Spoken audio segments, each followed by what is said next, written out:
Hi guys, welcome to this first lecture of this section. In this lecture, we are going to see what is hacking and what is ethical hacking. So what is hacking?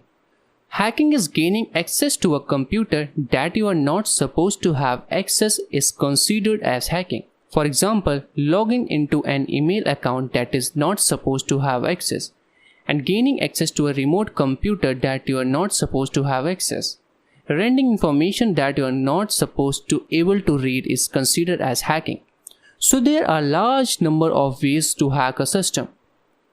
In 1960, the first known event of hacking have take place at MIT, and at the same time the term hackers was organized. What is ethical hacking?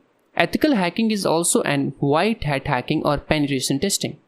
Ethical hacking involves an authorized attempt to gain unauthorized access to a computer system or data. Ethical hacking is used to improve the security of a system and network by fixing the vulnerability found while testing. So ethical hackers improve the security posture of an organization.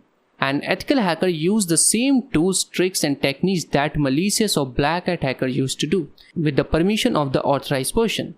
So the purpose of ethical hacking is to improve the security and to defend the system from the attacks by the malicious users or the black hat hackers.